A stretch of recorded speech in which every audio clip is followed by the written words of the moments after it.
आज भी बाबू भैया आए हैं मिलने के लिए। बाबू भैया, हेलो बाबू भैया। सुनते ही नहीं बाबू भैया।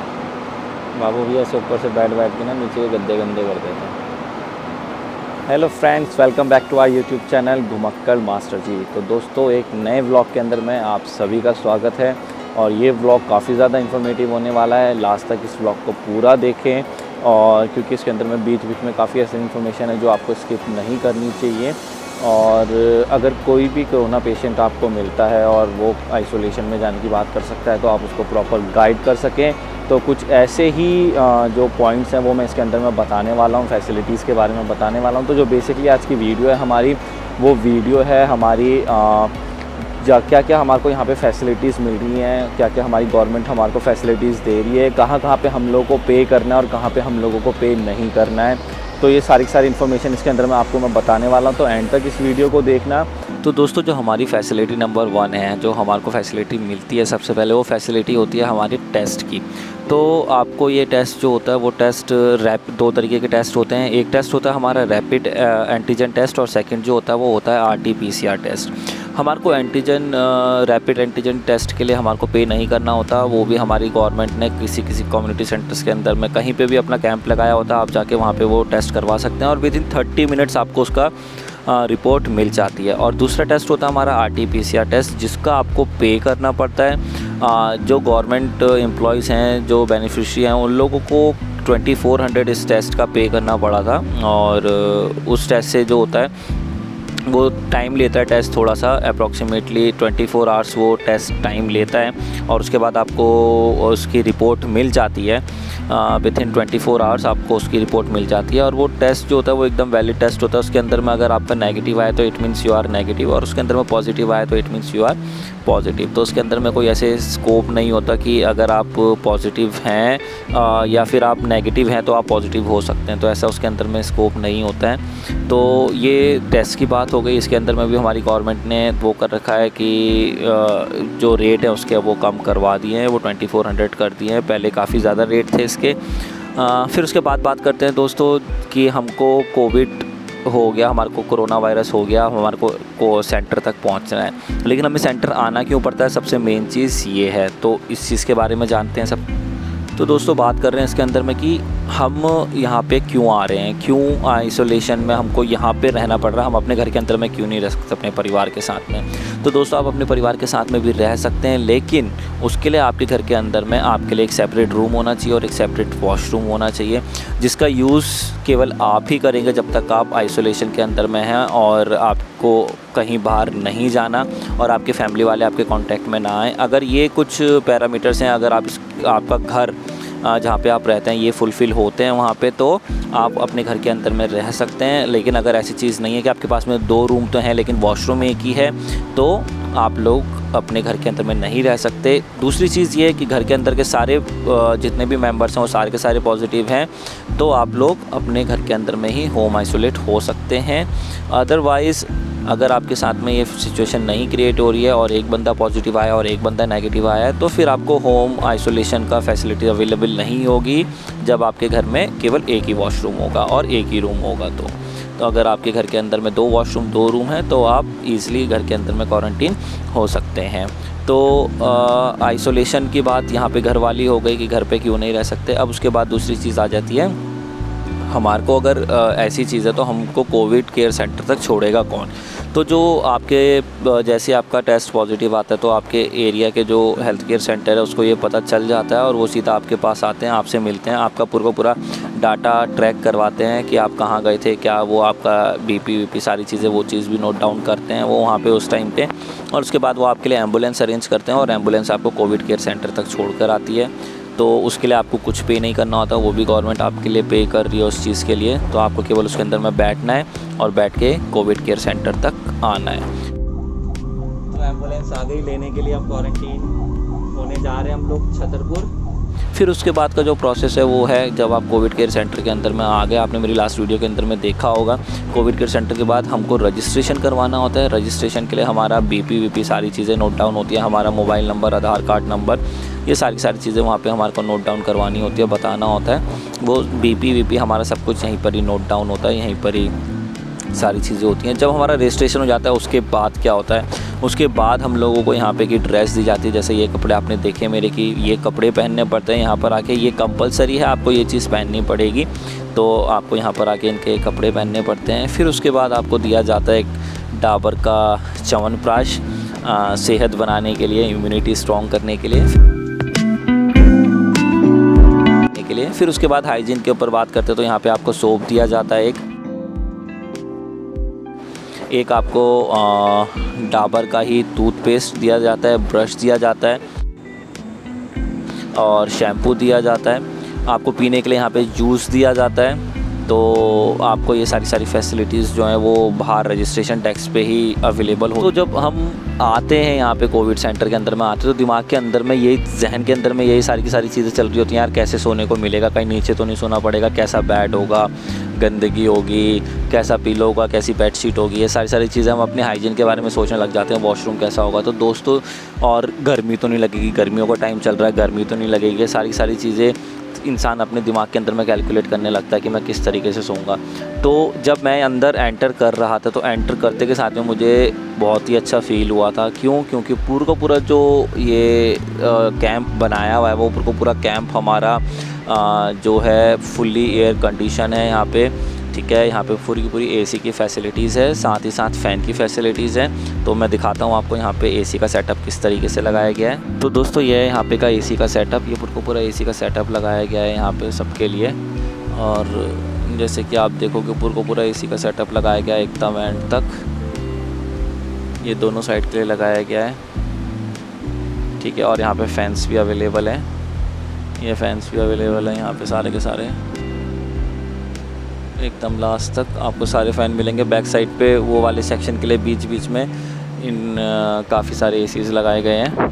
तो ये था एसी का सेटअप। फिर उसके बाद दूसरी चीज़ आ जाती है जहन के अंदर में कि ठीक है चलो भाई, अगर एसी तो है लेकिन सोने के लिए बेड कैसा मिलेगा, गंदा तो नहीं होगा, कुछ तो नहीं होगा। तो दोस्तों अभी आपने देखा ही जैसे कि बहुत सारे बेड्स यहाँ पे खाली पड़े हुए हैं। तो आपको अपने वार्ड के हिसाब से जाना होता है, आपको जो वार्ड अवेलेबल होता है आपको उस वार्ड के अंदर में जाना होता है और उसमें जाके आपको अपने लिए कोई ना कोई बेड देखना होता है। सारे बेड नहीं भरे होते हैं, काफ़ी सारे बेड्स खाली होते हैं, तो आप अपने अकॉर्डिंग उस बेड को चूज़ कर सकते हैं। जो बेड हैं यहाँ पे वो डिस्पोजेबल बेड हैं, सारे के सारे नहीं। आगे जो स्टार्टिंग के अंदर में ए ब्लॉक है, जैसे मैंने कल आपको बताया था कि किस तरीके से इसको डिवाइड किया गया है यहाँ पे। तो जो स्टार्टिंग में है वो ए ब्लॉक है और जो उसके पीछे है वो बी है, सी है जिसके अंदर मैं अभी बैठा हुआ हूँ, और उसके आगे है डी ब्लॉक। तो जो डी ब्लॉक है उसके अंदर में सारे के सारे जो बेड्स हैं वो सब के सब डिस्पोजेबल बेड्स लगाए हुए हैं जो कि स्लीप वेल के बनाए हुए हैं और बहुत ही अच्छे बेड्स हैं। ये बहुत कंफर्टेबल बेड्स हैं, इसके अंदर में कोई प्रॉब्लम नहीं आती है। तो डिस्पोजेबल बेड से मैं अभी आपको दिखाता हूँ। और यहाँ पे आपको स्लीप वेल का मैट्रेस भी मिल जाता है और उसके साथ में आपको मिल जाता है यहाँ पे स्लीप वेल का पिलो साथ में। तो मैं दिखाता हूँ आपको कि आपको सोने के लिए क्या क्या चीज़ें मिलने वाली हैं यहाँ पे। तो दोस्तों ये हैं यहाँ पे स्लीप वेल के बेड्स जो कि बिल्कुल भी बेकार नहीं है, बहुत अच्छी क्वालिटी के बेड्स हैं। और यही है आपका स्लीप वेल का मैट्रेसेस जिसको जो कि पूरा अभी पैक्ड है, यूज्ड भी नहीं हुआ है, ऐसे आपको स्लीप वेल के यहाँ पे मिल जाते हैं। पिलोज़ जो कि एकदम पैक्ड हैं, अनयूज्ड हैं। एक चेयर मिलती है आपको बैठने के लिए, उसके साथ में आपको एक रैक भी मिलता है। वो रैक अभी यहाँ पे नहीं है, वो सेटअप नहीं हुआ है क्योंकि इतने लोग अभी यहाँ पे नहीं आए हैं। तो वो रैक भी आपको यहाँ पे अवेलेबल रहता है और बाकी बहुत अच्छी क्वालिटी है इसकी बैठने के लिए। और आप ये सोच रहे हैं इसके ऊपर किस तरीके से लेटना है, तो आपको यहाँ पे वाइट कलर के बेडशीट भी मिलेगा और आप उसको एकदम वो नीट एंड क्लीन रहती है, जो कि हमारी ईस्टर्न रेलवेज़ की, जो मैंने उसमें देखा था ईस्टर्न रेलवेज़ की बेडशीट है हमारी। और जो चेयर है वो भी एकदम साफ़ सुथरी, एकदम नई चेयर्स यहाँ पे अवेलेबल है। और ये हमारा स्लीप वेल का बेड है, स्लीप वेल की ब्रांडिंग के साथ में। तो ये डिस्पोजेबल बेड है, काफ़ी अच्छा बेड है, बैठ के कोई दिक्कत नहीं होती इसके अंदर में। रेडी होने के बाद ये कुछ इस तरीके से दिखता है यहाँ पे और आपको टेंशन लेने की ज़रूरत नहीं है। आपको उसी के साथ में पावर पॉइंट भी मिल जाता है जहाँ से आप अपना मोबाइल सब कुछ चार्ज कर सकते हैं।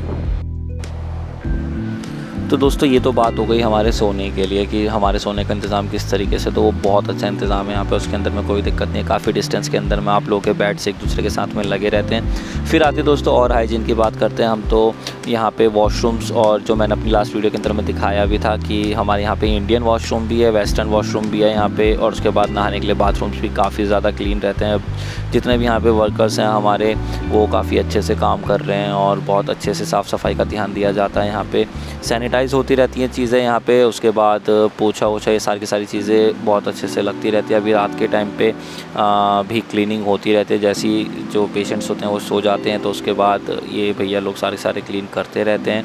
बात आती है कि भैया खाने को क्या मिलता है यहाँ पे। तो खाने का भी जो सीन है दोस्तों वो इस तरीके से कि आपको अर्ली मॉर्निंग यहाँ पे आपको 5:30 6 o'clock के बीच में आपको काढ़ा मिलेगा। आपको जितना गिलास काढ़ा पीना आप काढ़ा पी सकते हैं यहाँ पे। टाइम हो रहा है सुबह का 6:15 बजे और यहाँ पे मिल गया है हमें को पीने के लिए काढ़ा। एक गिलास मैं पी चुका हूँ, एक गिलास और पी रहा हूँ, तो काढ़ा एंजॉय करते हैं यहाँ पे। ठीक है, काढ़ा पीने के बाद फिर आपका ब्रेकफास्ट का टाइम हो जाता है। कुछ देर बाद जब आपको ब्रेकफास्ट मिलता है, ब्रेकफास्ट के अंदर में जो नॉर्मली है एक फ्रूट मिलता है, उसके साथ में आपको स्प्राउट्स मिलते हैं और आपको मिल्क मिलता है, और आपको कभी पोहा मिल जाएगा, कभी आपको पराठे मिल जाएंगे, कभी आलू पूड़ी मिल जाएगा। तो इस तरीके की वैरायटीज़ इसके अंदर में चेंज होती रहती है। तो आपको अलग अलग तरीके की चीज़ें डिशेस जो हैं वो खाने को मिलेंगी यहाँ पे ब्रेकफास्ट के अंदर। ब्रेकफास्ट के बाद फिर आपका सीधा लंच का टाइम आता है। लंच के टाइम पे जो होता है उसके अंदर में 2 पोर्शन में आपकी दाल होती है, एक पोर्शन में आपको सब्ज़ी मिलती है, कोई सी भी सब्ज़ी आ सकती है उसके अंदर में, और एक पोर्शन आपको राइस मिलता है, और आपको 3 चपातीस मिलती है। खाने के उसमें ये है कि थोड़ा सा खाना जो है काफ़ी सारे लोगों के लिए पैक करना होता है, तो थोड़ा सा इसके अंदर में हम प्रॉब्लम समझ सकते हैं। खाना जो होता है वो थोड़ा सा ठंडा रहता है, एकदम गर्म खाना आपको नहीं मिलता इसके अंदर में। थोड़ा सा यहाँ पे आपको कॉम्प्रोमाइज़ करना पड़ेगा, लेकिन खाना टेस्टी होता है, टेस्टलेस खाना बिल्कुल भी नहीं होता है। फिर उसके बाद आपको 4:30 5 बजे अराउंड आपको 4:30 के अराउंड ही 4 साढ़े 4 के अराउंड ही आपको यहाँ पे इवनिंग टी और बिस्किट मिलते हैं, कभी रस मिल जाता है। तो ये सारी की सारी चीज़ें आपको ये स्नैक्स के टाइम दे देते हैं, इवनिंग स्नैक्स के तौर पे। फिर उसके बाद आपका 7:30 से 8 के बीच के अंदर में आपको डिनर जो है वो सर्व हो जाता है। डिनर का भी पोर्शन सेम वैसे ही रहता है जैसे हमारा लंच का पोर्शन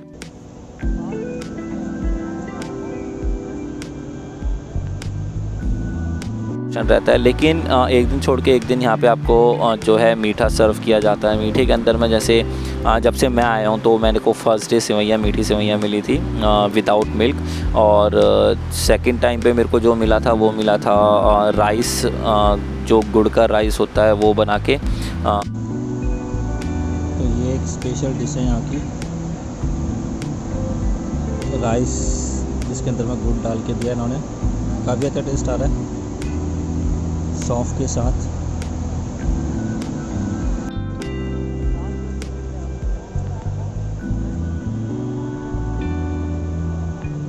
काफ़ी अच्छा था वो भी।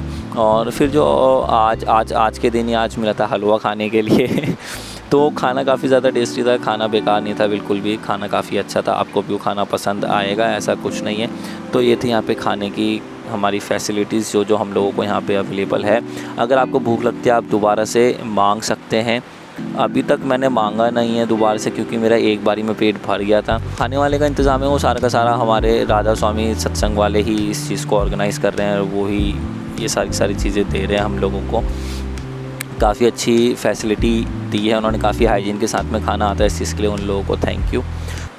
तो दोस्तों वीडियो व्लॉग काफ़ी ज़्यादा लंबा होता जा रहा था, तो मैंने सोचा कि अब इस वीडियो को यहीं पर ही एंड करते हैं, और जो बाकी की फैसिलिटीज़ है मैं आपको अपने नेक्स्ट वीडियो व्लॉग के अंदर मैं बताऊंगा। अगर आप लोग दोस्तों नए हैं मेरे इस चैनल के अंदर में तो प्लीज़ मेरे इस चैनल को सब्सक्राइब करें और मेरी इस वीडियो को शेयर करें जितना ज़्यादा हो सके, क्योंकि ये मेरा पर्सनल एक्सपीरियंस मैंने इसके अंदर में देखा है यूट्यूब के अंदर में कि किसी भी पेशेंट ने जो है आइसोलेशन जो यह कोविड केयर सेंटर्स बन रखे हैं उसका किसी ने भी अपना फीडबैक नहीं दिया है, बताया है, ताकि कोई भी अगर पर्सन आके इस सेंटर के बारे में जानना चाहता है तो उसको इसकी इन्फॉर्मेशन मिल सके और उसको कोई प्रॉब्लम ना हो और वो स्ट्रांगली यहाँ पर आ सके।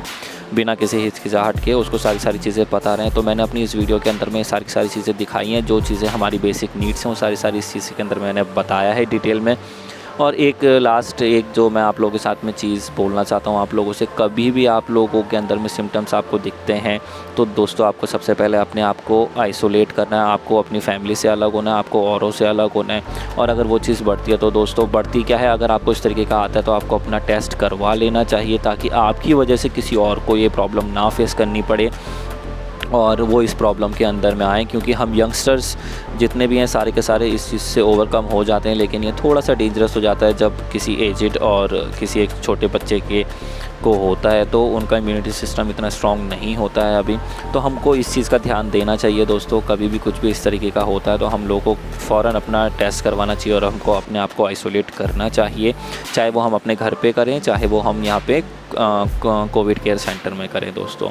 तो इसी बात पे दोस्तों यहीं पर ही ख़त्म करते हैं यहाँ पे, और मिलते हैं आपसे नेक्स्ट वीडियो ब्लॉग के अंदर में। तब तक के लिए bye bye, take care, stay healthy, stay fit, thank you so much.